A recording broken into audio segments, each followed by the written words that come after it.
인생톡톡 시청자 여러분 안녕하세요. 올해 38 된 그냥 평범한 회사원입니다.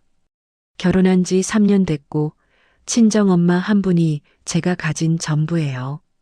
오늘 이 이야기를 꺼내는 건 제 손으로 직접 끊어낸 전화 한 통 때문입니다. 평생 시장 바닥에서 생선 대가리를 치며 저를 키운 엄마가 수술대에 오르기 전날 밤 저는 남편이라는 사람한테 그런 말을 들었거든요. 지금도 그 목소리가 귓가에 그대로 박혀 있습니다. 그날 저는 퇴근 카드만 찍고 가방째 들고 병원으로 달려갔습니다. 6인실 병실 문을 여니 소독약 냄새가 훅 끼쳤고 엄마는 링거줄을 단 채 모로 누워 천장만 보고 있었어요. 제가 손을 잡자 그제야 천천히 고개를 돌리시더라고요. 왔어? 회사는 안 바빠? 엄마는 괜찮아. 너 괜히 여기 붙어 있지 말고 내일 봐. 응? 엄마 손이 왜 또 이래? 다 갈라졌잖아. 약도 안 발랐지? 지문이 닳아 없어진 손이었습니다. 평생 찬물에 생선을 만지느라 마디마다 굵어진 그 손을 저는 한참 쓸어내렸어요. 손등은 갈라져 반창고가 덕지덕지 붙어 있었습니다. 척추가 내려앉으면서 다리에 힘이 풀려 좌판 앞에 그대로 주저앉으신 게 보름 전이었어요. 그날로 30년 장사를 접었고 다음 날 아침이면 허리를 째는 큰 수술이 잡혀 있었죠. 진아야, 나 이 수술 꼭 해야 되니? 약 먹고 좀 버티면 안 될까? 돈이 너무 무섭다. 엄마, 그 말 한 번만 더 하면 나 진짜 속상해. 돈은 내가 알아서 해. 엄마는 수술만 생각해. 큰 소리는 쳤지만 사실 제 속은 새카맣게 타들어가고 있었습니다. 비상금 500만 원은 검사비에, 입원비에, 보증금에 벌써 다 들어간 뒤였거든요. 그런데 수술실 들어가기 전까지 1,000만 원이 더 있어야 한다고 했어요. 저한테 그 돈이 아예 없는 건 아니었습니다. 결혼하면서 남편과 매달 월급을 절반씩 모아온 부부 공동 계좌가 있었으니까요. 거기서 제가 넣은 몫만 빼도 충분했습니다. 엄마가 다시 잠든 걸 확인하고 복도로 나와 남편에게 전화를 걸었습니다. 신호가 길게 가더니 시끄러운 술집 소리와 함께 목소리가 들렸어요. 왜 또? 여보, 엄마 수술비 1,000만 원이 모자라. 공동계좌에서 내가 넣은 돈만 뺄게. 인증서, 비밀번호랑 보안카드 어디 있는지만 말해줘. 잠깐 침묵이 흐르더니 한숨이 길게 났습니다. 그 돈 지금 못 빼. 대출 원금 갚으려고 정기예금으로 묶어놨잖아. 지금 깨면 이자 다 날아가. 그 손해는 누가 볼 건데. 위약금은 내가 책임질게. 그 돈 내가 다시 채워 넣을게. 내일 아침까지 넣어야 해. 위치만 알려줘. 아, 말귀를 못 알아듣네. 장모님 수술비로 뺄 돈은 없어. 지금은 한 푼도 없다고, 한 푼도. 한 푼도 라는 말에 손끝이 서늘해졌습니다. 저는 목소리를 한 톤 낮췄어요. 여보, 엄마 내일 아침에 허리 여는 큰 수술이야. 그런데 당신 2주 동안 얼굴 한 번 안 비쳤어. 사위가 코빼기도 안 보이는데 우리 엄마가 그걸 정말 모를 것 같아? 내가 왜 안 갔는지 몰라. 솔직히 그 병실 들어가면 생선 비린내가 옷에 배는 것 같아. 괜히 찝찝하다고. 비린내요. 저는 그 단어를 듣고 한동안 숨이 막혀서 아무 말도 못했습니다. 그 비린내 묻은 손이 평생 벌어내준 돈으로 우리가 지금 어디서 발 뻗고 사는지 이 사람은 정말 모르는 걸까요? 아니면 알면서도 모른 척하는 걸까요? 저는 떨리는 목소리를 겨우 눌러 한마디 했습니다. 여보, 그 정기예금 말이야. 정말 아직 안 깬 거 맞아? 순간 수화기 넘어가 잠깐 조용해졌어요. 그 짧은 침묵이 그날 밤 제 안에서 뭔가를 툭 건드렸습니다.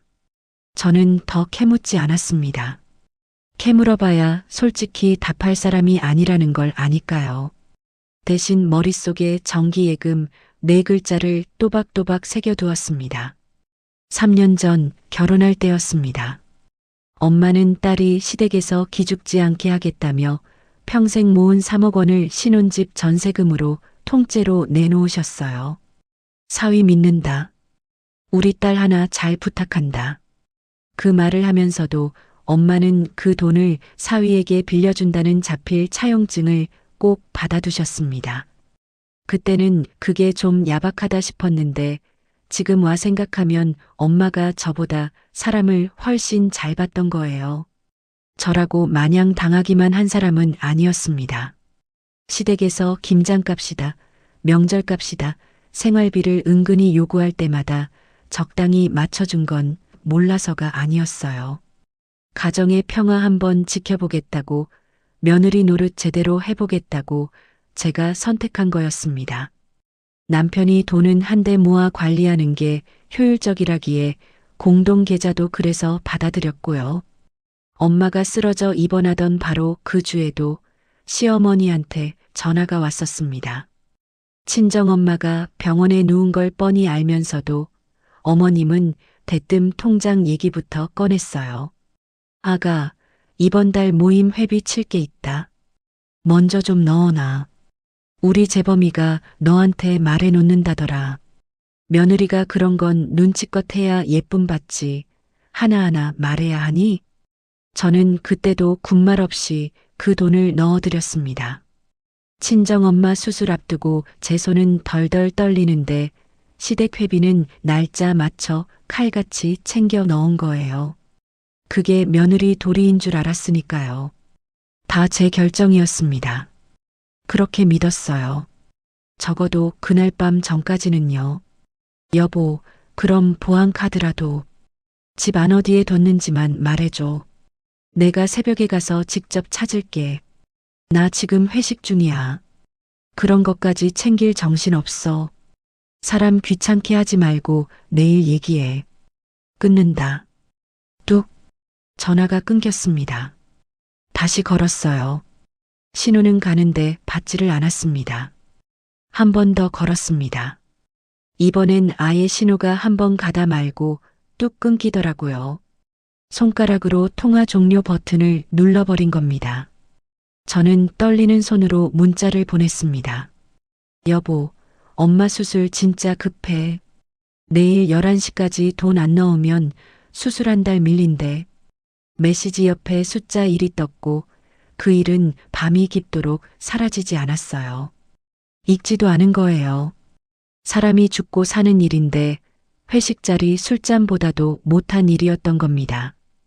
텅 빈 복도에 혼자 서서 저는 그제야 처음으로 똑바로 생각해 봤습니다. 내가 3년 동안 한 게 가정을 지키려는 양보였나? 아니면 그냥 만만하게 벗겨먹기 좋게 길들여진 거였나? 등줄기를 타고 차가운 게 스멀스멀 올라왔습니다. 화가 난다기보다는 무서울 만큼 머릿속이 또렷해지는 그런 느낌이었어요. 이상하죠? 펑펑 울 줄 알았는데 눈물 한 방울 안 났습니다. 오히려 정신이 칼날처럼 맑아지더라고요. 그때 간호사 한 분이 다가왔습니다. 보호자님, 안내드릴 게 있습니다. 내일 오전 11시까지 수술비 수납이 안 되면 일정이 한 달 뒤로 밀릴 수 있어요. 수술방 잡기가 워낙 어려워서 미리 말씀드립니다. 네, 11시요. 알겠습니다. 시간 안에 꼭 넣을게요. 저는 또박또박 대답했어요. 한 달이라뇨. 엄마 다리가 지금 이 지경인데 그걸 또 한 달을 끌라고요. 휴대폰을 손에 꽉 쥐고 병실 유리문 너머를 봤습니다. 엄마는 어느새 다시 잠들어 있었어요. 내일 무슨 일이 기다리는지도 모르고 평생 일만 한 그 손을 가슴 위에 가지런히 모은 채로요. 그 잠든 얼굴을 한참 들여다보면서 저는 입술을 꾹 다물었습니다. 부탁은 그날 밤으로 끝이었어요.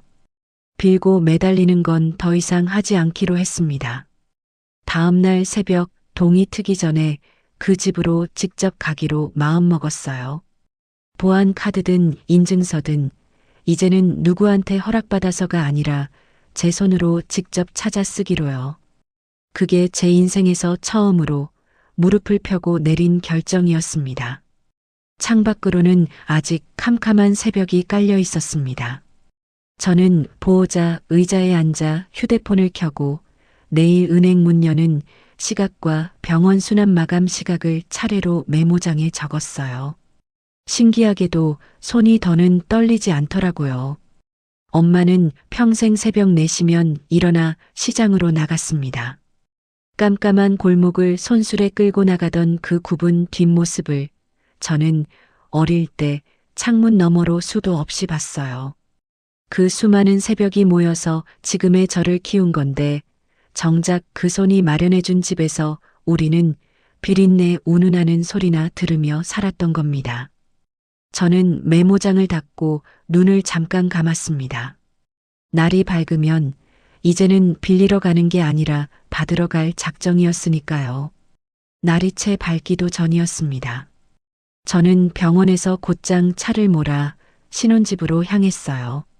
남편이 끝까지 알려주지 않은 인증서, USB와 보안 카드를 제 손으로 직접 찾을 작정이었으니까요.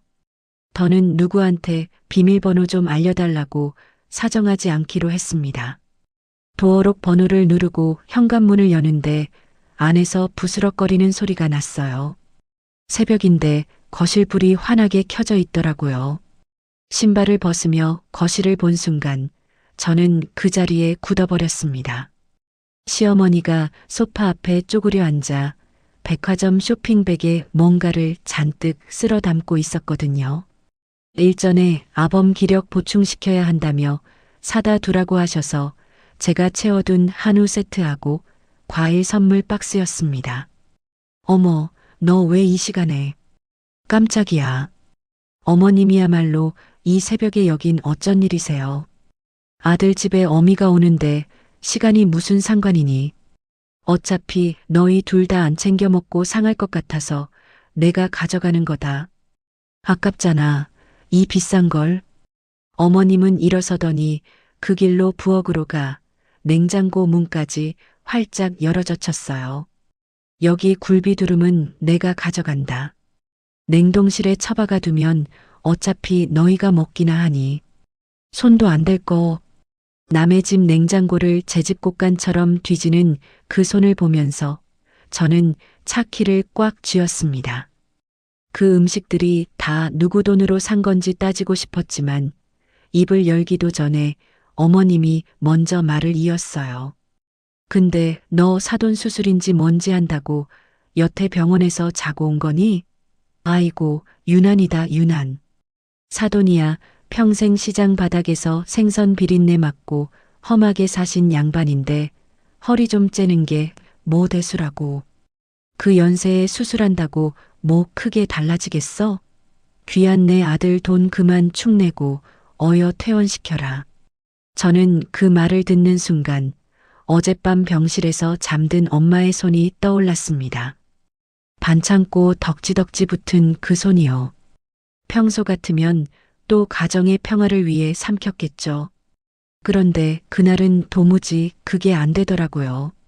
어머님, 이 집 전세금 3억, 우리 엄마가 평생 그 비린내 맡아가며 생선 팔아서 마련해 주신 돈이에요. 그 돈으로 지금 어머님 아들이 발 뻗고 편히 자는 거고요. 우리 엄마 함부로 말씀하지 마세요. 순간 거실 공기가 싸늘해졌습니다. 어머님이 천천히 돌아서더니 저를 위아래로 훑어보며 코웃음을 치셨어요. 얘 좀 봐라. 어디서 시어머니한테 눈을 똑바로 뜨고 대들어. 친정에서 그렇게 배웠니? 하여간 사람은 자라온 데를 못 속인다니까. 천한 건 천한 거야. 우리 아들이 아까워, 정말. 어머님, 됐고. 나 모레 일본 여행 가니까 거기서 쓸 용돈이나 넉넉히 넣어놔라. 며느리가 그 정도 눈치는 있어야지. 아범한테 다 말해놨으니까 토 달지 말고. 어머님은 쇼핑백과 굴비두름을 양손에 나눠 들고는 마치 당신 물건 챙기듯 유유히 현관을 나섰습니다. 문이 쾅 닫히는 소리가 거실에 울렸어요. 저는 텅 빈 거실에 한참을 서 있었습니다. 일본 여행이요. 친정엄마 수술비 1,000만 원은 단 한 푼도 없다던 그 집에서 시어머니는 모레 비행기를 탄다는 거예요. 그 용돈은 또 누구 월급에서 나가는 거고요. 뭔가 단단히 어긋나 있었습니다. 저는 그 길로 남편 서재로 들어갔어요. 책상 서랍을 위에서부터 차례로 열었습니다.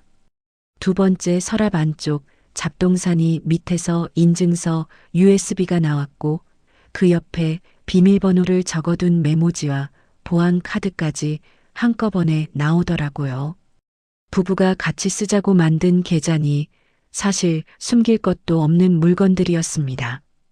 그런데 어젯밤엔 왜 그렇게 한사코 위치를 안 알려줬을까요?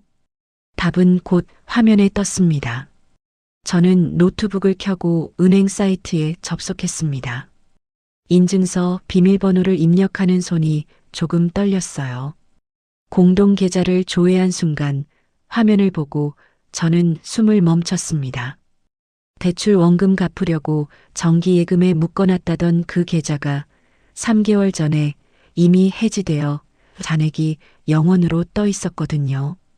어젯밤 전화로 지금 깨면 손해가 막심하다던 그 돈은 애초에 깰 것도 없이 진작 빠져나간 뒤였던 겁니다. 손가락이 차가워졌습니다. 입출금 내역을 한 줄 한 줄 내려봤어요. 제가 매달 꼬박꼬박 넣은 월급이 어머님 이름으로 된 마이너스 통장으로 또 어느 캐피탈 회사로 줄줄이 빠져나가고 있었습니다. 그리고 수취인 적요의 신우이 제2의 이름과 외제차 모델명이 나란히 찍힌 채 매달 200만 원씩 자동으로 이체되고 있었어요. 신우이가 끌고 다니는 그 번쩍거리는 새 차 할부금을 제 월급으로 갚아주고 있었던 겁니다. 그제야 지난 3년이 쭉 깨어졌습니다.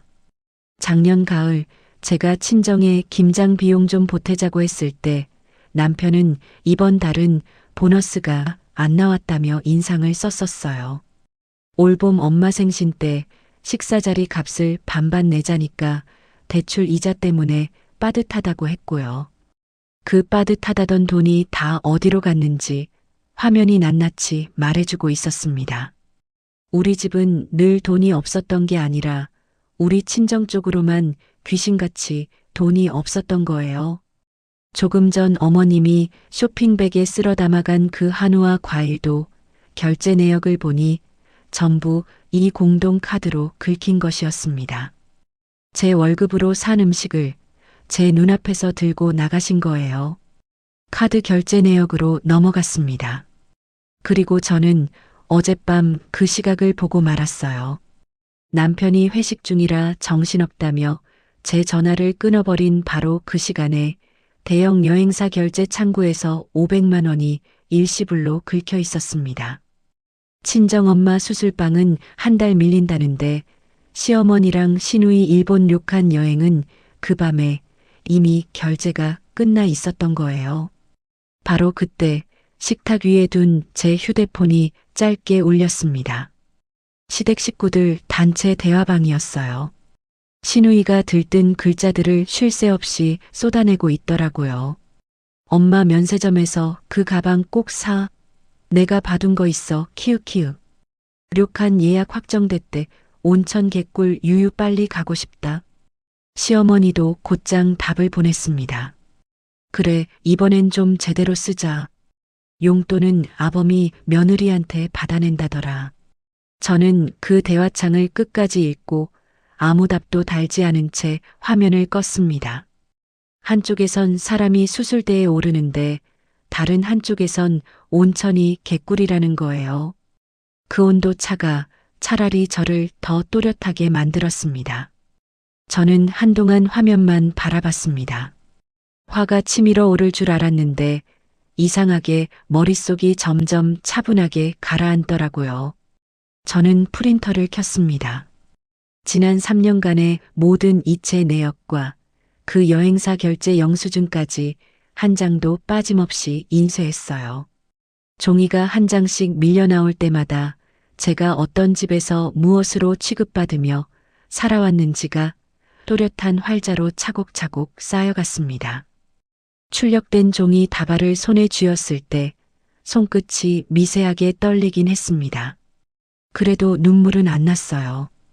대신 눈빛이 얼음장처럼 가라앉는 게 저 스스로도 느껴지더라고요. 저는 입술을 꾹 다물고 마지막으로 한 가지를 더 했습니다. 보안 카드를 꺼내 들고 공동계좌에 그나마 남아있던 잔액 중에서 제가 직접 입금한 몫에 해당하는 2천만 원만 제 개인 계좌로 옮겨받았어요. 단 1원도 더 가져오지 않았습니다. 딱 제목, 제가 피땀으로 번 그만큼만요. 화면에 이체 완료라는 글자가 뜨는 걸 확인하고서야 저는 노트북을 조용히 덮었습니다. 저는 인쇄한 종이 다발을 가지런히 추슬러 서류 봉투에 담고 가방 깊숙이 챙겨 넣었습니다. 인증서, USB와 보안 카드도 제 손가방으로 옮겼어요. 이건 더 이상 부부 공동이라는 말이 어울리지 않았으니까요. 한쪽이 몰래 다 빼돌려 놓은 걸 누가 공동이라고 부르겠어요. 그건 그냥 도둑질이죠. 창밖이 어느새 희뿌옇게 밝아오고 있었습니다. 빌리러 들어온 집에서 저는 모든 걸 알아버린 채로 걸어 나왔어요. 손에는 종이 다발이, 가슴속에는 더 이상 흔들리지 않을 결심이 하나 단단히 들어차 있었습니다. 이제 빌고 매달리던 며느리는 그 집 현관에서 끝이 났습니다. 그날 낮에 저는 잠깐 병원에 들렀습니다. 다음 날 아침 첫 수술 자리가 마침 하나 비어 있어서 그 시간으로 일정을 다시 잡아두고 왔어요. 돈은 이제 제 손안에 있었으니까요. 남편한테 빌 일도 허락받을 일도 없었습니다.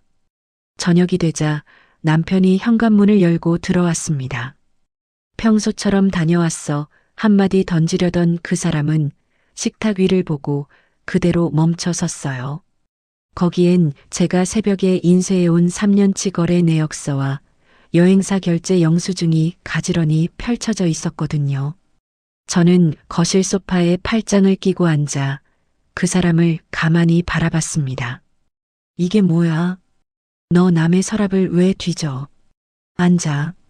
얘기 좀 하자. 남편은 앉지 않았습니다. 저는 천천히 그러나 또박또박 물었어요. 우리 엄마 수술비 1,000만 원은 죽어도 없다더니 당신 엄마랑 여동생 일본 료칸 여행비 500만 원은 어디서 나왔어?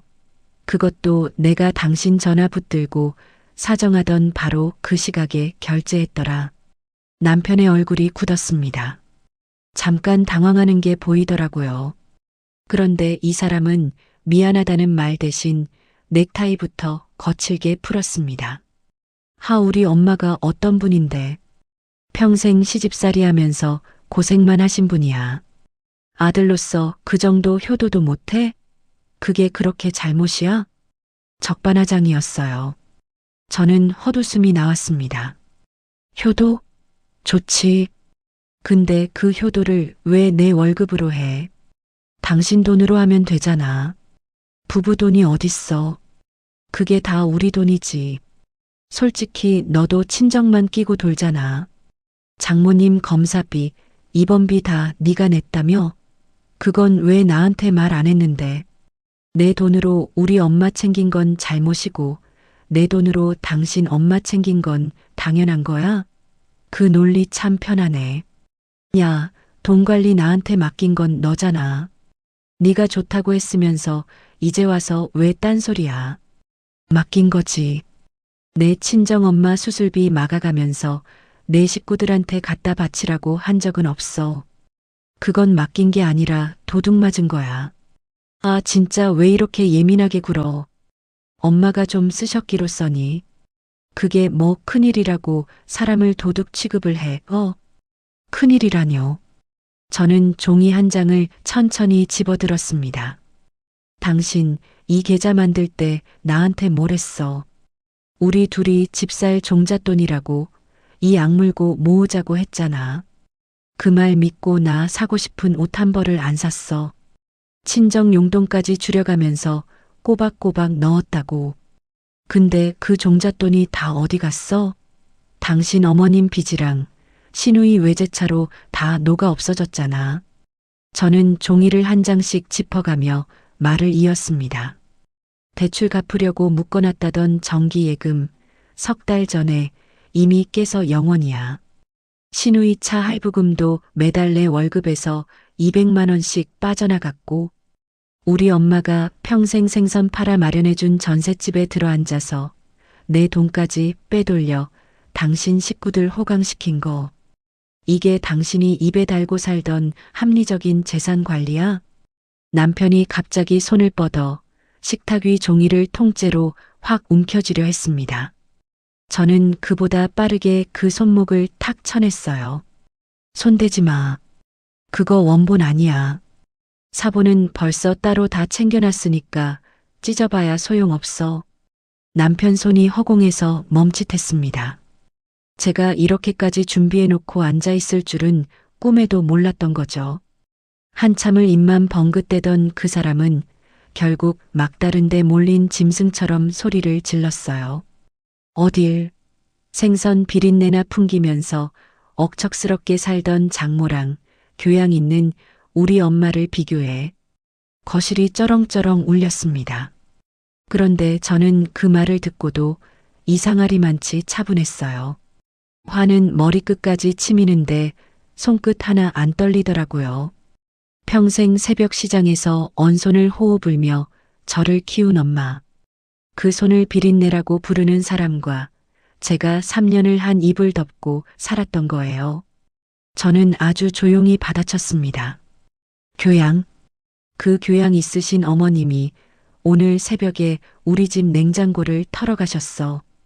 굴비 두름까지 싹 쓸어서 양손에 들고. 그게 당신이 말하는 교양이야? 남편은 아무 말도 못했습니다. 바로 그때 식탁 위에 놓인 남편의 휴대폰이 부르르 울렸습니다. 화면에 시누이 이름이 떴어요. 저는 망설이지 않고 손을 뻗어 스피커폰 버튼을 눌렀습니다. 오빠, 올케가 또 돈 갖고 지랄해? 그럴 줄 알았어. 지 엄마 닮아서 돈에 아주 벌벌 떨더라. 좀스럽게. 오빠가 그냥 꽉 쥐고 살아. 그런 여자는. 기죽으면 안 돼. 수화기 너머로 흘러나온 그 목소리가 텅 빈 거실에 그대로 퍼졌습니다. 시누이는 제가 듣고 있는 줄도 모르고 한참을 깔깔댔어요.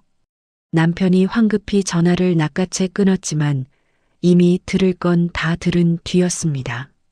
제가 원래 철이 없어서 그래. 진심 아니야, 어? 진심이 아닌 게 아니라 그게 너희 집 진심이지. 온 식구가 똑같이 날 그렇게 봤던 거고. 저는 그 순간 완벽하게 깨달았습니다. 제가 가정의 평화를 위해 참고 며느리 도리라며 양보했던 그 모든 시간이요. 저들에게는 그저 벗겨먹기 딱 좋은 호구의 짓이었던 거예요. 고마운 줄도 미안한 줄도 모르고 그냥 우습게 본 겁니다. 그 깨달음은 분노보다 차가웠습니다. 그 3년이 주마등처럼 스쳤습니다. 시집온 첫 명절, 저 혼자 부엌에서 종일전을 부치는데 시누이는 소파에 누워 손가락 하나 까딱 안 했죠. 그때 어머님이 지나가며 한마디 하셨어요. 친정에서 일 안 배웠니? 손이 왜 이렇게 굼떠? 저는 그날도 그냥 웃으며 넘겼습니다. 좋은 며느리가 되고 싶었으니까요. 그렇게 웃으며 삼킨 날들이 차곡차곡 쌓여서 결국 오늘 이 꼴이 된 겁니다. 전화를 끊은 남편이 다시 저를 향해 언성을 높였어요. 너 회수해간 2천만 원 당장 원상 복구해놔. 그거 공동 계좌 돈이야. 너 마음대로 빼간 거 횡령이라고, 횡령. 저는 천천히 자리에서 일어섰습니다. 그리고 그 사람을 마치 발밑에 기어다니는 벌레라도 보듯 위아래로 훑쳤어요. 그 돈은 내가 한 푼 한 푼 넣은 내 몫이야. 내일 아침 우리 엄마 수술비로 들어갈 거고 이런 한 푼도 돌려받을 생각하지 마. 횡령? 누가 누구한테 그 단어를 입에 올려. 저는 미리 싸둔 서류 가방을 들고 현관으로 걸어갔습니다. 남편이 황급히 앞을 가로막고 섰어요. 어디가? 얘기 안 끝났어. 너 이러고 나가면. 비켜. 뭐? 경찰 부르기 전에 비키라고. 지금 사람 길 막는 거, 이것도 다 죄야. 제 목소리가 어찌나 차가웠는지 남편이 저도 모르게 한 발 물러서더라고요. 그제야 그 사람 표정이 바뀌었습니다. 뭔가 단단히 잘못 굴러가고 있다는 걸 그제야 느낀 거죠. 여보. 우리 이러지 말고 얘기로 풀자. 응? 내가 미안해. 엄마한테도 내가 잘 말할게. 여보, 응? 우리 그동안 정도 있는데 아니, 우리 앞으로를 생각해서라도. 앞으로? 우리한테 앞으로가 어딨어? 그건 어젯밤 당신이 한 푼도 없다고 했을 때 이미 끝났어. 하지만 그래도 늦은 거였어요. 미안하다는 말이 그렇게 쉽게 나올 거였으면 어젯밤 그 전화를 그렇게 매정하게 끊어버리진 말았어야죠. 사람이 수술대에 오르는데 비린내 운운하지도 말았어야 했고요. 저는 더 대꾸하지 않고 문을 열고 나왔습니다. 등 뒤에서 뭐라고 소리치는 것 같았지만 이상하게 하나도 귀에 들어오지 않았어요. 엘리베이터 앞에 서서 저는 처음으로 길게 숨을 내쉬었습니다. 그 집 문이 등 뒤에서 닫히는 순간 3년간 저를 짓누르던 무언가도 같이 닫혀버리는 기분이었어요. 내려가는 엘리베이터 거울에 비친 제 얼굴은 울고 있지 않았습니다. 오히려 어제보다 더 또렷하고 단단해 보이더라고요. 저는 곧장 차에 올라 병원으로 향했습니다. 날이 밝으면 엄마가 수술대에 오를 거고 그 곁을 지킬 사람은 저 하나뿐이었으니까요. 이제 돌아갈 생각은 없었습니다. 한 번 넘은 선은 다시는 주워 담을 수 없는 거니까요. 집을 빠져나와 차에 올라탔을 때 그제야 다리가 조금 풀리더라고요. 운전대를 잡은 채 한참을 가만히 앉아 있었습니다. 울려고 한 건 아닌데 눈가가 잠깐 뜨거워졌어요. 저는 손등으로 한번 쓱 닦아내고 백미러로 제 얼굴을 봤습니다. 이제부터는 흔들리면 안 되니까요. 시동을 걸고 곧장 병원 쪽으로 차를 몰았습니다. 다음 날 아침 수술 시간이 정해지자 저는 수납창구로 갔습니다. 어젯밤 회수해온 2천만 원 중 1,000만 원을 마감 직전에 일시불로 결제했어요. 카드가 단말기에 꽂히고 승인 완료 영수증이 뽑혀 나오는 소리가 그날따라 어찌나 시원하게 들리던지요. 직원분이 영수증을 건네면서 한마디 하셨습니다. 보호자님 다행이에요. 시간 안에 처리되셔서요. 네. 감사합니다. 그리고요. 한 가지 더 부탁드릴 게 있는데요. 저는 곧바로 입원실 변경을 요청했습니다. 6인실 다인실에 누워 계신 엄마를 가장 넓고 조용한 1인실 특실로 옮겨달라고요. 차액이 얼마든 상관없었습니다. 평생 새벽 좌판에 쪼그려 앉아 산 엄마가 적어도 큰 수술 앞에서는 사람답게 누워 계시게 하고 싶었거든요. 병실로 돌아가니 엄마가 침상에 앉아 수술 가운 끈을 어설프게 묶고 있었습니다. 손이 떨리는 게 보였어요. 엄마, 이리 와봐. 내가 묶어줄게. 진아야, 너 어제 잠은 잤니? 얼굴이 왜 그래? 잤지. 엄마 그런 거 신경 쓰지 말고. 오늘 잘 자고 일어나기만 해. 다른 건 다 내가 알아서 할 거니까. 저는 끈을 단단히 묶어드리고 엄마 손을 두 손으로 꽉 쥐었습니다. 그 거친 손이 평소엔 그렇게 단단하던 분이 그날따라 작게 떨더라고요. 저는 일부러 더 환하게 웃어 보였습니다. 엄마, 나 이제 진짜 어른 됐어. 알지? 그러니까 아무 걱정 말고 푹 자고 와. 그래. 우리 딸이 다 컸지. 이동 침대가 도착하고 엄마가 수술실 쪽 복도로 실려갔습니다. 저는 끝까지 그 손을 놓지 않고 따라 걷다가 수술실 문 앞에서야 손을 놓아드렸어요. 문이 닫히고 그 푸른 문 위로 수술 중 표시등이 빨갛게 켜졌습니다. 4시간 예정이라고 했어요. 저는 그 자리에 한참 서 있다가 천천히 돌아섰습니다. 이제 울고 있을 시간이 없었거든요. 엄마가 잠든 그 4시간 동안 저는 해야 할 일이 산더미였습니다. 문득 어릴 적 생각이 났습니다.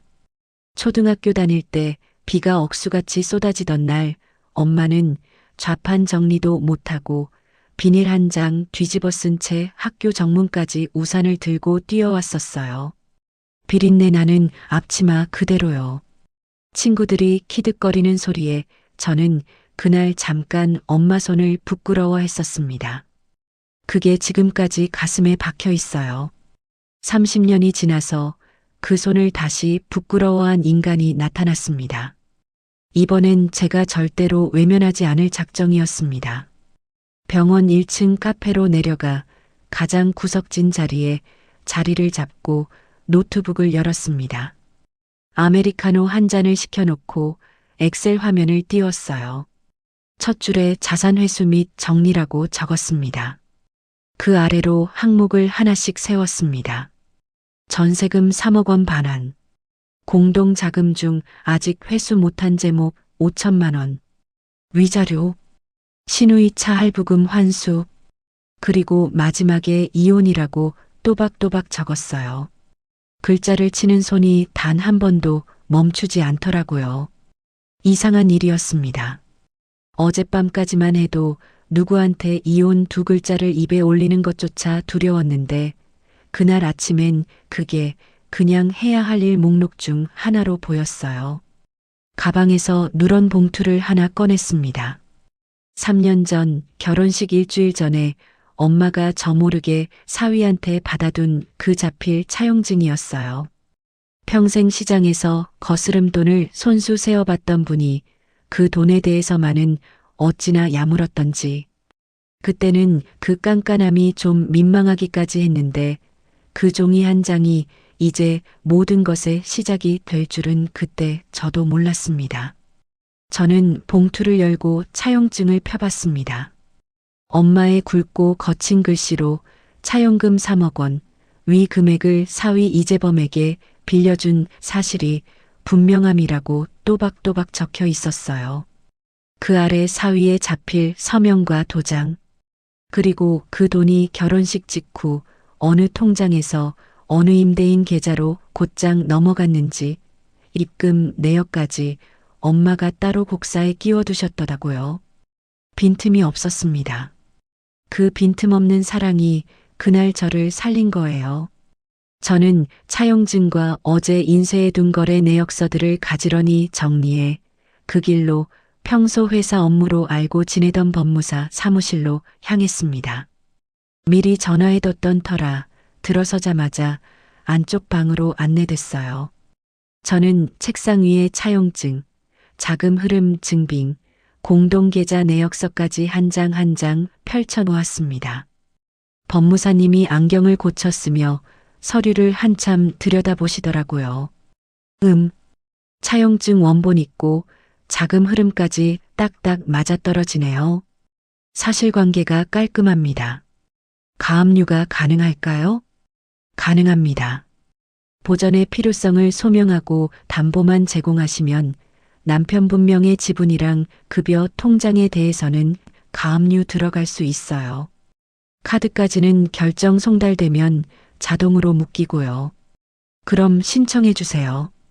오늘 바로요. 오늘이요? 네. 한 가지만 부탁드릴게요. 일정 조율 좀 해주세요.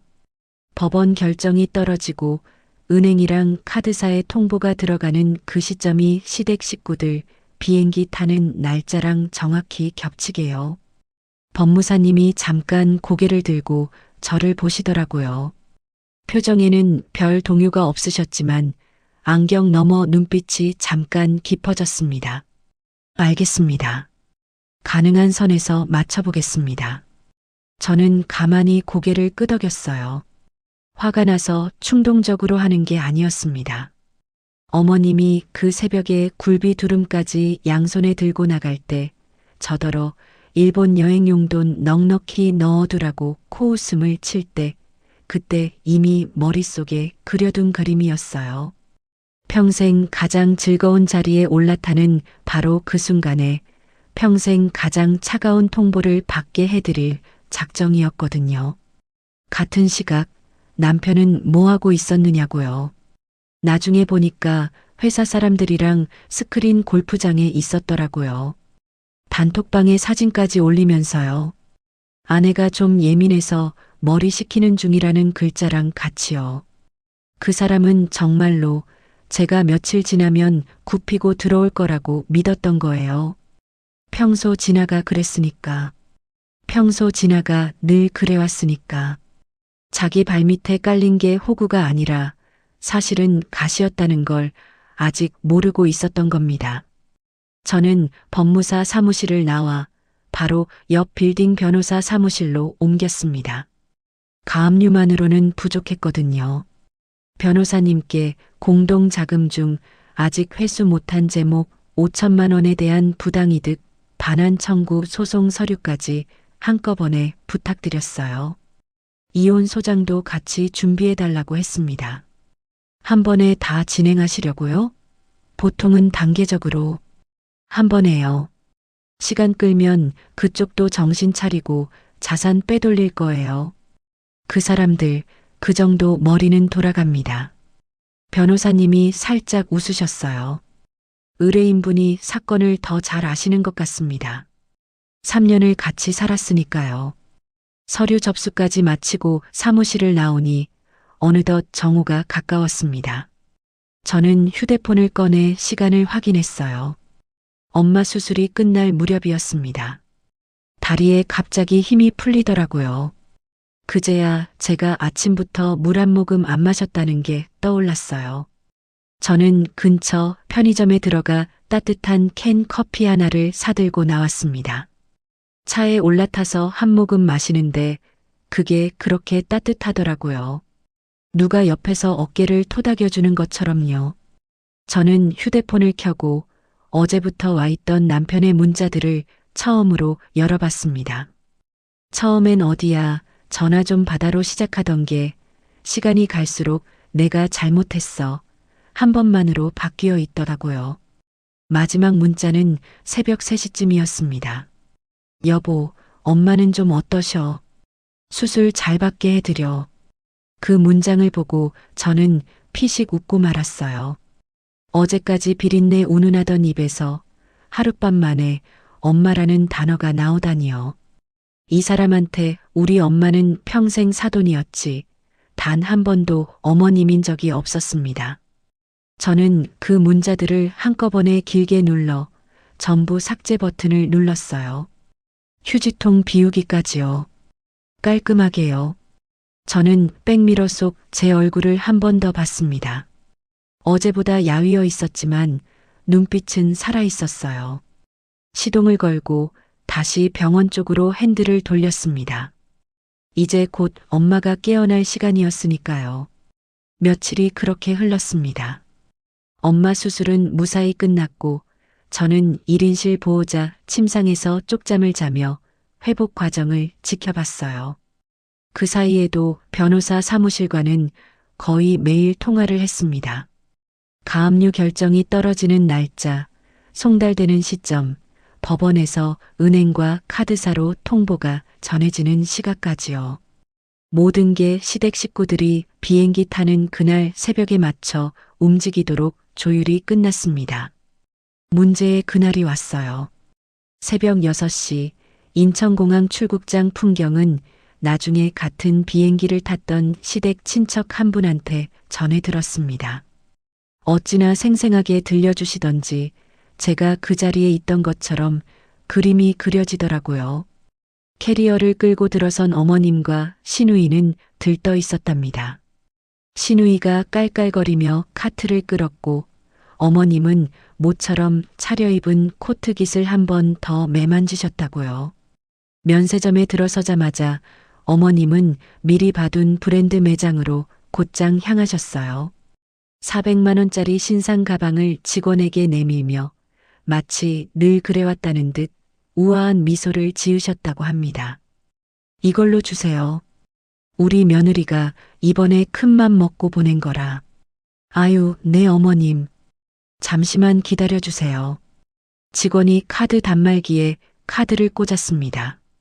그런데 한참을 기다려도 영수증이 나오질 않았어요. 단말기 화면을 들여다보던 직원이 살짝 당황한 표정을 짓더니 조용히 말했답니다.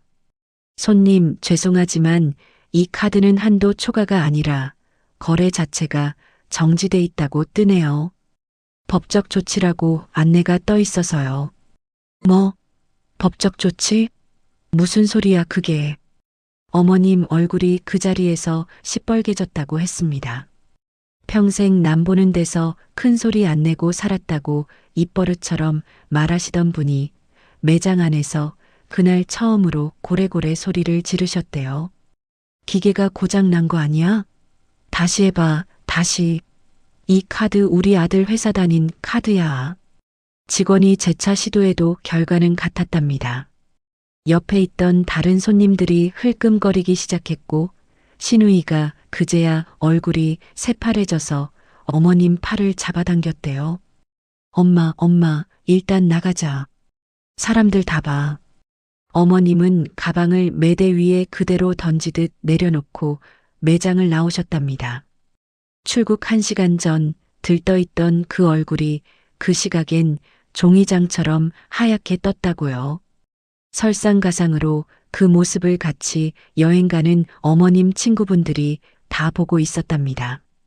평소 모임에서 우리 며느리가 효녀라 매달 용돈도 따로 챙겨준다고 자랑하던 분의 카드가 친구들 보는 앞에서 거래 정지로 막혀버린 거예요.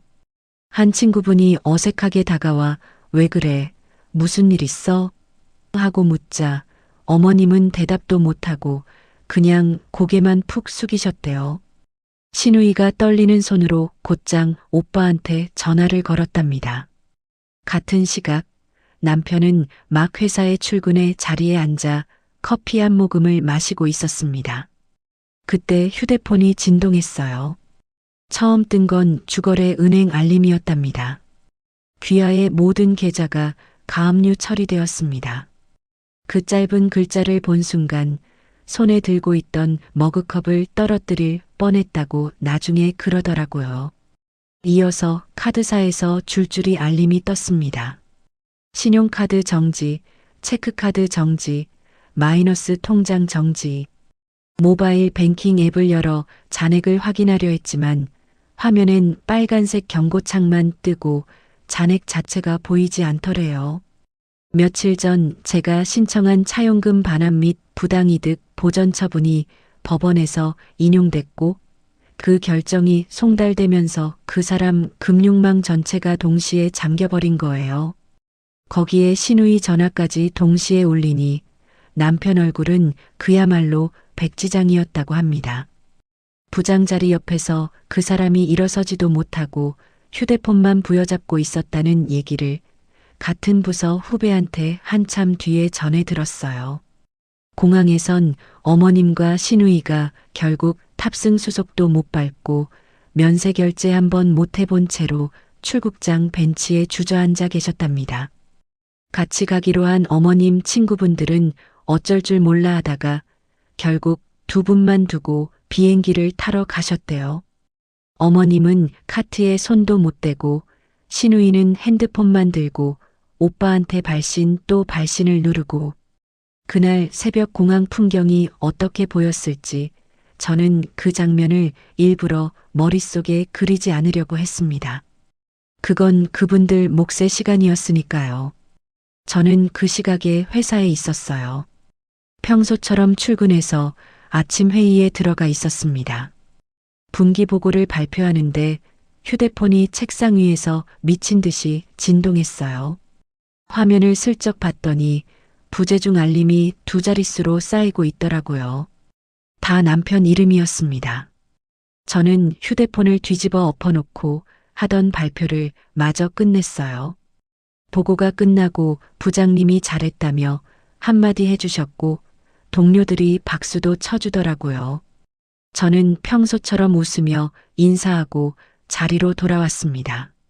자리에 앉아 휴대폰을 열어보니 부재중 전화 30통이 넘게 쌓여 있었어요.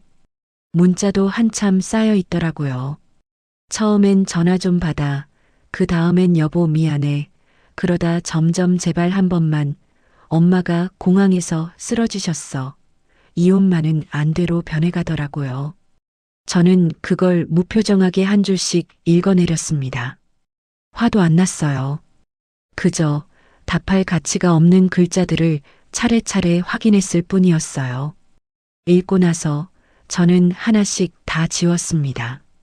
그리고 휴대폰 설정에 들어가 그 사람 번호와 어머님, 시누이 번호까지 전부 수신 차단 등록을 했어요. 손가락이 한 번도 떨리지 않았습니다. 옆자리 동료가 슬쩍 다가왔습니다. 평소 친자매처럼 지내는 선배였어요. 진아 씨, 무슨 일 있어? 아까 회의 때부터 전화가 엄청 왔던데. 얼굴 좀 봐. 며칠 새 폭삭 야위였어. 아, 별일 아니에요. 집에 잠깐 정리할 게 있어서요. 정리? 네. 인생에서 한 번은 해야 할 정리요. 늦었지만요. 선배가 잠깐 제 얼굴을 보더니 더 묻지 않고 어깨만 한번 토닥여 주셨어요. 그 짧은 손길이 그날따라 이상하게 큰 위로가 되더라고요. 저는 평소처럼 웃었습니다.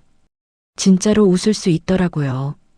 그 사람들 인생이 한순간에 무너지고 있다는 걸 알면서도 제 얼굴엔 동요가 없었습니다. 점심시간 동안 저는 남은 업무를 깔끔하게 정리했고 오후엔 반차를 냈어요. 부장님께 어머님 간병이 있어서 그렇다고 말씀드렸더니 흔쾌히 보내주시더라고요. 가방을 챙겨 회사 정문을 나서는데 휴대폰이 또 부르르 울렸습니다. 차단된 번호 말고 모르는 번호로 걸려온 전화였어요. 받아보니 시누이였습니다. 새 번호로 우회해서 거는 거였어요. 옳게 진짜 이러면 안 돼. 우리 엄마 공항에서 쓰러지셨어. 응급차 불렀어. 빨리 카드 좀 풀어줘. 응? 저는 한참을 가만히 듣고 있었습니다. 시누이가 울먹이는 척하는 그 떨림이 며칠 전 스피커폰 너머로 깔깔거리던 그 목소리와 같은 사람 입에서 나오고 있다는 게 신기할 정도였어요. 저는 조용히 한마디만 했습니다. 새 번호도 차단할게요. 다시는 걸지 마세요. 전화를 끊고 곧바로 그 번호도 차단 목록에 추가했습니다. 그러고는 휴대폰을 가방에 넣고 병원 쪽으로 걸어갔어요. 병원에 도착하니 엄마가 침대에 비스듬히 앉아 있었습니다. 수술 며칠 만에 안색이 한결 좋아진 게 눈에 보이더라고요. 저를 보자마자 엄마가 환하게 웃으셨습니다. 왔어? 오늘 일찍 왔네. 응. 엄마 보고 싶어서 일찍 도망쳤지. 저는 침대 옆 보조의자에 앉아 엄마 손을 잡았습니다. 평생 굵어진 그 마디를 한번 쓸어내리는데 그 손이 그날따라 따뜻하더라고요. 살아있어줘서, 잘 견뎌줘서 그 한 가지가 그 순간 제가 가진 전부였습니다. 진아야. 응, 엄마. 너 요새 무슨 일 있지? 엄마한테 말 안 해도 다 알아. 저는 잠깐 망설이다가 고개를 저었습니다. 아무 일도 없어. 엄마는 그냥 회복만 잘하면 돼. 다른 건 다 끝나가. 엄마는 한참 제 얼굴을 보시더니 더 묻지 않고 그저 제 손을 한 번 더 꽉 쥐어주셨어요. 굳이 캐묻지 않으셨지만 다 아셨던 것 같습니다. 평생 험한 시장 바닥에서 사람을 봐온 분이 자기 딸 눈빛을 못 읽으셨을 리가 없죠. 그저 다 끝나고 나서 들어도 늦지 않다고 그렇게 기다려주신 거였어요. 공항에서 무슨 난리가 벌어졌든 회사 자리에 누가 멘붕에 빠져 있든 그건 다 그쪽 사정이었어요. 저와 엄마 사이엔 맞잡은 그 따뜻한 손 하나면 충분했습니다. 그날 오후 엄마가 잠든 1인실에 앉아 있는데 1층 안내데스크에서 인터폰이 올라왔어요. 보호자님, 아래에 남편 되신다는 분이 막무가내로 올라가겠다고 하셔서요. 미리 말씀하신 대로 출입 막아뒀습니다. 네, 잘하셨어요. 절대 올려보내지 마세요. 수술 다음 날 저는 병원 측에 미리 부탁을 해뒀습니다. 누가 찾아와도 보호자 동의 없이는 병실 근처에 못 오게 해달라고요. 돈이 좀 들더라도 상관없었어요. 엄마가 회복하는 그 공간만은 그 사람들 발소리 하나 들리지 않게 하고 싶었거든요. 창문 너머로 내려다보니 주차장 한복판에 그 사람이 서 있더라고요. 회사도 조퇴하고 달려온 모양이었습니다. 셔츠 단추가 반쯤 풀린 채로 주차 기둥을 주먹으로 한번 쾅 치는 게 보였어요. 그러더니 휴대폰을 귀에 대고 또 발신을 누르는 거예요. 제 차단 목록에 들어있는 번호라 제 휴대폰은 울리지도 않았습니다.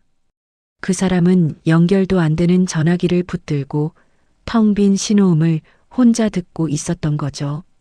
저는 그 모습을 한참 내려다보다가 조용히 커튼을 닫았습니다. 그 양반 인생이 그 시각에 어떻게 굴러가고 있었는지는 나중에 같은 회사 후배한테 띄엄띄엄 전해 들었습니다.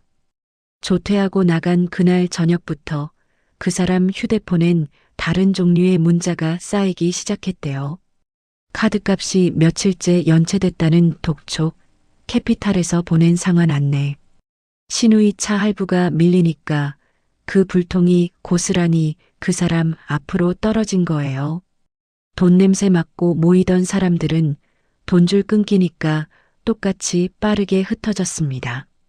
평소 형님 아우하며 골프 치러 다니던 친구들이 그 사람 전화를 슬슬 안 받기 시작했대요. 보증이라도 서달라고 할까봐 겁먹은 거죠. 친척 어른들도 마찬가지였고요.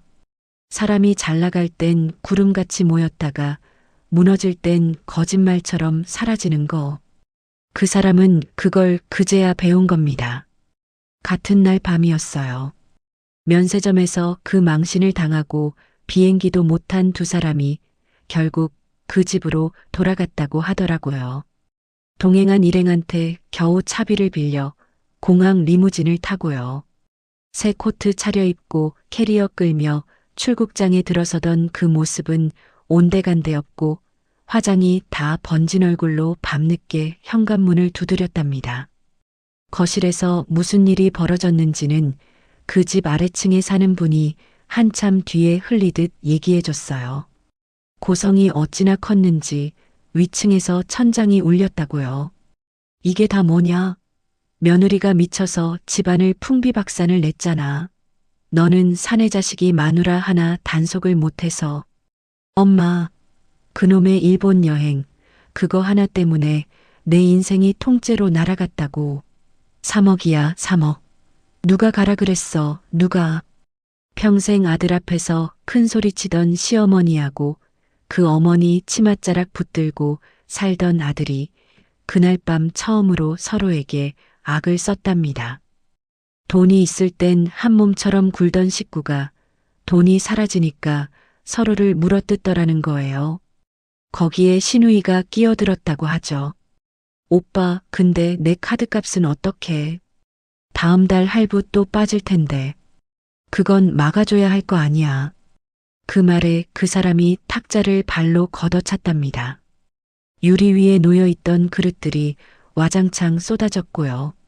세 식구가 그날 밤 새벽까지 서로 책임을 떠넘기며 싸웠다는데 저는 그 얘기를 들으면서도 아무 감흥이 없었어요. 그건 제가 만든 불이 아니라 원래 그 집안에 차곡차곡 쌓여있던 화약이었으니까요. 저는 그냥 성냥 한 갭이 그어준 것뿐이고요. 그날 밤부터 다음날 새벽까지 그 사람은 제게 쉬지 않고 전화를 걸었습니다. 저는 엄마가 잠든 1인실 소파에 앉아 따뜻한 캔 커피를 두 손으로 감싸쥐고 있었어요. 창밖은 캄캄했고 병실안은 엄마 숨소리만 고르게 들렸습니다. 수술을 잘 견뎌낸 그 얼굴이 며칠 새 한결 편안해 보이더라고요. 평생 새벽 4시에 일어나 언손 호흡 불며 시장에 나가던 분이 그날은 늦도록 아무 걱정 없이 자고 있었어요. 저는 그 얼굴을 보면서 이거면 됐다 싶었습니다. 정말로요. 차단을 해뒀어도 그 사람이 몇 번이나 거는지는 휴대폰에 고스란히 흔적으로 남더라고요. 부재중 기록이 한 통, 두 통, 끝도 없이 쌓여갔습니다. 밤이 깊어질수록 발신 간격이 점점 짧아지더라고요. 처음엔 10분에 한 번이던 게 나중엔 1분이 멀다 하고 울렸습니다. 그 사람이 어떤 심정으로 그 버튼을 누르고 있을지 솔직히 상상이 가긴 했어요. 사람이 죽고 사는 일인데도 회식 술잔이 먼저였던 사람이 이제는 1분에 한 번씩 제게 매달리고 있는 거예요. 새벽이 다 되어 발신 기록이 173번째에 닿아 있었습니다. 저는 그 마지막 한 통만은 받아야겠다고 마음먹었어요. 차단을 풀고 다음 전화를 기다렸습니다. 저는 캔 커피를 내려놓고 엄마가 깨지 않게 조용히 복도로 나왔습니다. 곧 다시 화면에 그 이름이 떴고 저는 그 전화를 비로소 받았어요. 여보세요. 여보, 진아야. 제발 전화 좀 받아줘. 나 진짜 죽을 것 같아. 목소리가 갈라져 있었습니다. 며칠 사이에 사람이 그렇게 변할 수가 있나 싶을 만큼요. 카드도 다 막히고 통장도 다 묶이고 회사에서도 소문 다 났어. 나 이러다 진짜 신용불량자 돼. 응? 장모님께 내가 무릎 꿇고 빌게. 정말이야.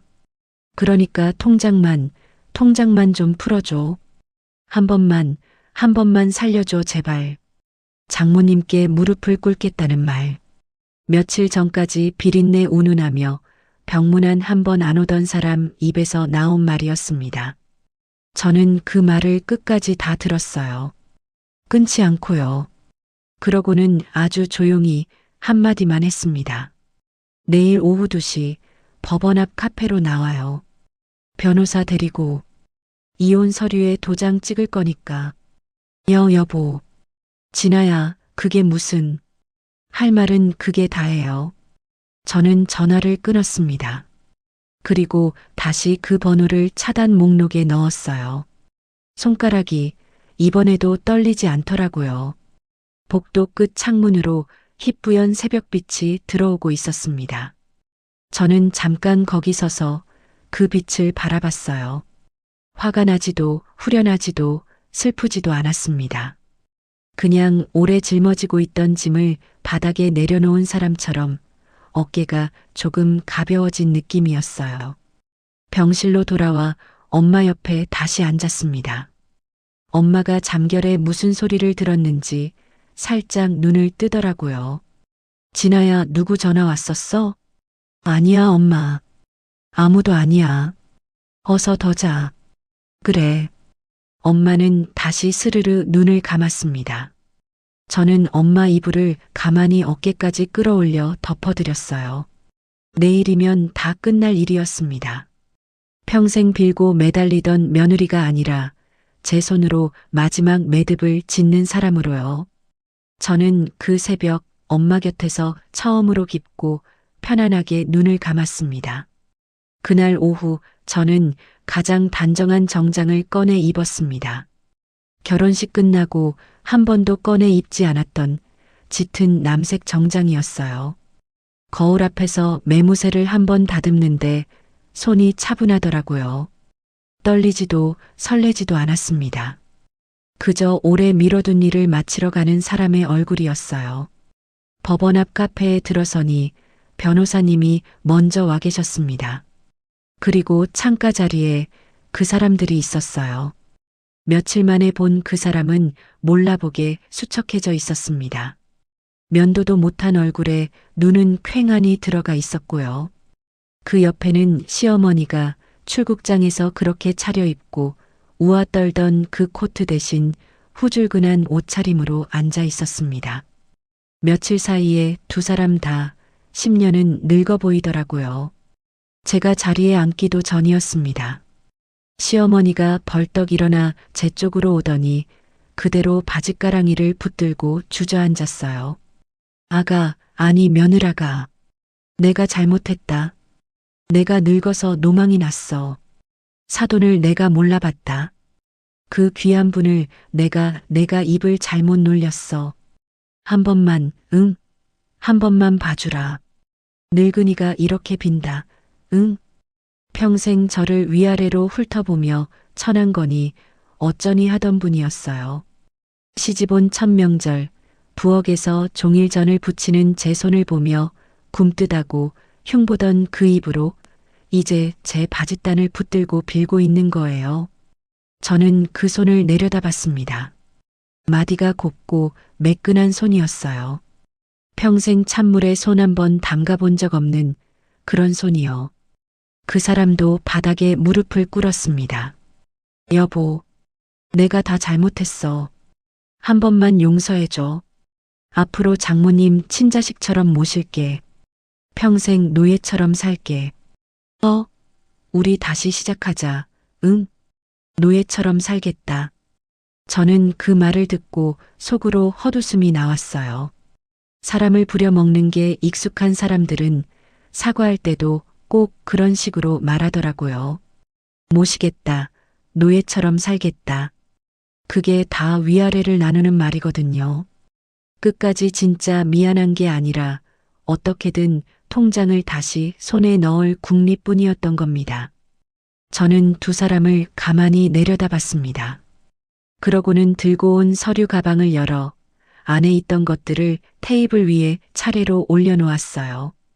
재산 분할 합의서, 위자료 청구 내역서, 그리고 차용금 변제 각서까지요. 종이가 한 장씩 테이블에 놓일 때마다 그 사람들 얼굴이 점점 하얗게 질려갔습니다. 우리 엄마 손이요. 저는 조용히 말을 꺼냈습니다. 평생 새벽에 찬물에 생선 만지느라 지문도 다 닳고 마디마다 굵어진 손이에요. 그 손으로 번 돈으로 이 집 저 집 다 먹고 살았으면서 두 분은 그 손을 비린내 난다고 천하다고 했죠. 시어머니가 뭐라고 입을 때려 했지만 저는 말을 끊지 않았어요. 그 손이 모욕당한 감. 두 분 남은 인생 전부로 갖게 될 거예요. 저는 한치도 안 봐줍니다. 카페 안이 조용해졌습니다. 그때 변호사님이 차분하게 입을 열었어요. 두 분 잘 들으십시오. 이 합의서에 지금 도장 안 찍으시면 이쪽은 그대로 형사로 갑니다. 공동계좌 자금을 명의자 동의 없이 빼돌린 부분 횡령하고 배임으로 충분히 고소가 됩니다. 증거는 이미 다 확보돼 있고요. 민사로 끝낼 걸 굳이 정가까지 만드실 필요는 없겠죠. 그 사람 어깨가 축 늘어졌습니다. 빠져나갈 구멍이 없다는 걸 그제야 안 거예요. 한참을 고개 숙이고 있던 그 사람이 떨리는 손으로 펜을 집어들었습니다. 이혼 서류에 그리고 3억 변제 각서에 도장을 눌러 찍는데 손이 어찌나 떨리던지 인주가 번질 정도였어요. 도장이 다 찍힌 걸 확인하고 저는 서류를 한 장 한 장 가지런히 추슬러 다시 가방에 넣었습니다. 시어머니가 그제야 정신이 든 듯 다시 매달렸어요. 아가, 진짜 이렇게까지 해야겠니? 그래도 한때 한 식구였는데 정이라는 게 있잖아, 정이. 정이요. 저는 가방을 들고 일어서며 그 말을 받았습니다. 우리 엄마가 수술대 오르던 그 밤에 그 정 어디 있었어요? 사위가 코빼기도 안 비치고 시어머니는 통장 회비부터 챙기던 그 밤에요. 정은 그쪽이 먼저 끊었어요. 저는 그냥 끊어진 자리에 마침표만 찍은 거고요. 저는 더 이상 두 사람을 보지 않았습니다. 바닥에 주저앉아 우는 소리가 등 뒤에서 났지만 그 소리는 이상하게 멀게만 들렸어요. 카페 문을 밀고 나오는데 봄볕이 환하게 쏟아지더라고요. 3년 동안 제 어깨를 짓누르던 무언가가 그 문턱을 넘는 순간 완전히 떨어져 나갔습니다. 법원 마당을 가로질러 걸어 나오는데 발걸음이 어찌나 가볍던지요. 누가 보면 무슨 좋은 일이라도 있는 줄 알았을 거예요. 사실 좋은 일이 맞았습니다. 잃어버렸던 제 인생을 그날 도로 찾았으니까요. 곧장 병원으로 돌아갔습니다. 엄마는 깨어서 침대에 비스듬히 기대앉아 창밖을 보고 있었어요. 저를 보더니 환하게 웃으시더라고요. 왔어? 어디 좋은 데 갔다 왔나 보네. 얼굴이 폈다. 저는 침대 옆에 앉아 가방에서 합의서 사본을 꺼냈습니다. 그리고 엄마 손에 가만히 쥐어드렸어요. 엄마, 이거 봐. 엄마가 마련해준 그 돈 한 푼도 안 뺏겼어. 전세금도 다 받아낼 거야. 그러니까 이제 아무 걱정하지 마. 엄마가 그 종이를 한참 들여다보셨습니다. 글자를 다 읽으셨는지는 모르겠어요. 그런데 무슨 일이 있었는지는 다 아시는 것 같았습니다. 평생 사람 속을 들여다보며 살아온 분이니까요. 엄마가 떨리는 손을 들어 제 뺨을 가만히 어루만지셨어요. 그 거칠고 굵은 손이 제 얼굴에 닿는데 어찌나 따뜻하던지요. 우리 딸 그동안 얼마나 힘들었어. 엄마는 다 몰랐네. 미안해, 우리 딸. 장하다, 우리 진아. 참 장해. 저는 그제야 눈물이 났습니다. 며칠 동안 한 방울도 안 나던 눈물이 엄마 그 한마디에 터져버리더라고요. 저는 엄마 무릎에 얼굴을 묻고 어린애처럼 한참을 울었습니다. 엄마는 아무 말 없이 그저 제 머리를 천천히 쓸어내려 주셨어요. 평생 새벽 시장에서 저를 키워낸 그 손으로요. 여러 달이 흘렀습니다. 소송이라는 게 드라마처럼 하루아침에 끝나는 게 아니더라고요. 법원을 몇 번이나 오갔고 서류는 또 얼마나 많이 오갔는지요. 그래도 저는 한 번도 흔들리지 않았습니다. 증거가 빈틈없이 제 손에 있었으니까요. 결국 법원의 최종 판결과 강제 집행을 거쳐 엄마의 전세금 3억 원과 그 집이 빼돌린 제 모, 거기에 위자료까지 단계적으로 한 푼도 빠짐없이 다 회수했습니다. 반대편 소식은 가끔 바람결처럼 들려왔어요. 빚더미에 올라앉은 두 사람은 신혼집을 헐값에 금매로 넘겼다고 하더라고요. 엄마가 평생 생선 팔아 마련해준 그 집을요. 남은 빚을 갚느라 결국 산동네 꼭대기 곰팡이 핀 월세방으로 쫓기듯 들어갔다고 들었습니다. 그 사람은 급여의 절반이 빚 갚는 대로 압류돼서 매일 편의점 도시락으로 끼니를 때운다고 하고요. 그렇게 떠받들던 시누이는 정작 오빠랑 엄마가 어려워지니까 제일 먼저 연락을 끊었답니다. 자기 입속만 챙기던 사람들이 어떻게 끝나는지 참 교과서처럼 보여주더라고요. 시어머니 소식도 하나 전해 들었습니다. 인력사무소를 전전하며 일자리를 알아보러 다니다가 어느 날 시장 골목을 지나게 됐다고 해요. 좌판에 생선을 펴놓고 언손호호 불어가며 손님을 부르는 상인들 앞에서 한참을 멍하니 서 있었답니다. 평생 천하다고 비웃던 그 삶의 무게가 그제야 얼마나 무겁고 값진 것이었는지 뒤늦게 뼈저리게 느꼈겠죠. 하지만 그건 이제 제 알 바가 아니었습니다. 저는 회수한 돈으로 병원에서 가까운 곳에 세보금자리를 마련했어요. 햇볕이 잘 드는 넓고 깨끗한 아파트였습니다.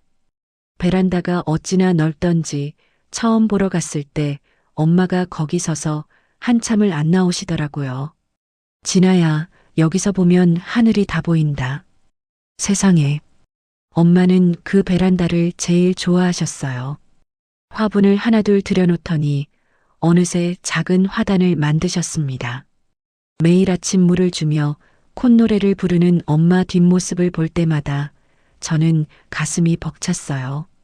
그 굽었던 허리가 꾸준히 재활한 덕에 이제 제법 꼿꼿하게 펴졌거든요. 새벽 좌판 앞에 주저앉던 그 등이 이제는 베란다에서 햇볕을 받으며 곧게 서 있는 거예요. 저한테도 좋은 일이 있었습니다. 회사에서 그동안의 일솜씨를 인정받아 최연소로 팀장 발령을 받았어요. 그 며칠간 회사 회의 한 번 빠지지 않고 흔들리는 와중에도 제 일을 끝까지 해냈던 걸 윗분들이 보고 계셨던 모양이에요. 발령 소식을 듣던 날 저는 제일 먼저 엄마한테 전화를 걸었습니다. 엄마가 수화기 너머에서 어찌나 좋아하시던지요. 그날 퇴근길 저는 엄마가 제일 좋아하는 초밥 세트를 샀습니다. 평생 생선을 팔기만 했지 그렇게 곱게 차려진 생선을 앉아서 대접받아 본 적은 없는 분이거든요. 거기에 달지 않은 와인도 한 병 곁들였어요. 비린내 나는 시장이 아니라 향긋한 와인 향이 도는 식탁에 엄마를 앉혀드리고 싶었습니다. 식탁에 마주 앉아 우리는 잔을 부딪혔어요. 엄마, 건강하게 오래오래 살아. 응? 그래. 우리 딸도. 이제 너 좋은 사람 만나서. 아유, 됐어, 엄마. 나 당분간은 엄마랑만 살 거야. 우리 둘이 실컷 놀러 다니고 맛있는 것도 실컷 먹고. 엄마가 소리내어 웃으셨어요. 그렇게 환하게 웃는 얼굴은 정말 오랜만이었습니다.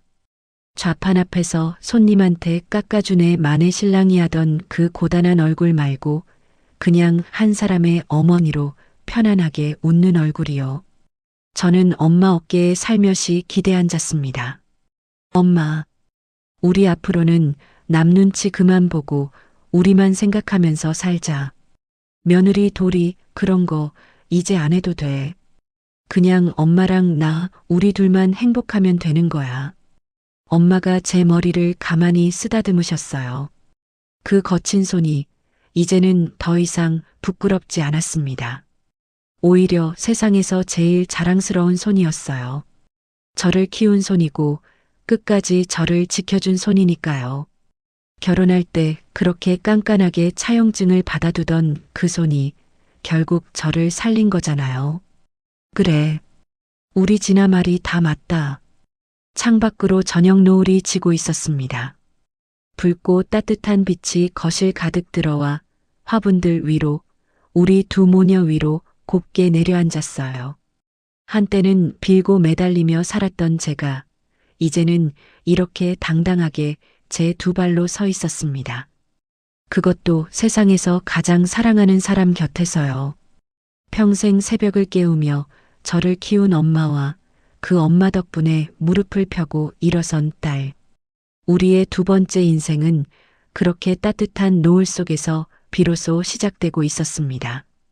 지금 혹시 누군가의 그늘에서 참고만 사는 분이 계신다면 이 말씀을 꼭 드리고 싶어요. 양보에도 끝이 있어야 합니다. 지켜야 할 사람과 지켜야 할 선을 절대 헷갈리지 마세요. 그게 제가 그 모든 일을 겪고 나서 깨달은 단 한 가지입니다. 긴 이야기 끝까지 들어주셔서 정말 감사합니다. 참고 견디는 것이 미덕이라 배우며 살아오신 분들이 많습니다. 하지만 오늘 이야기가 말해주듯 진짜 용기는 무작정 참는 것이 아니라 지켜야 할 사람과 넘지 말아야 할 선을 분명히 아는 데 있습니다. 묵묵히 가족을 위해 헌신해온 그 세월은 결코 헛되지 않습니다. 당신의 그 거칠어진 손이 사실은 세상에서 가장 귀하고 자랑스러운 손이라는 걸 잊지 마세요. 늦은 때란 없습니다. 지금부터라도 나 자신과 진짜 소중한 사람을 위해 사는 인생 충분히 누리실 자격이 있습니다. 이야기를 끝까지 들어주셨다면 잘 들었다고 댓글 하나만 남겨주세요. 구독과 좋아요를 눌러주시는 모든 분들이 행복하시길 기원합니다. 오늘 함께 해주신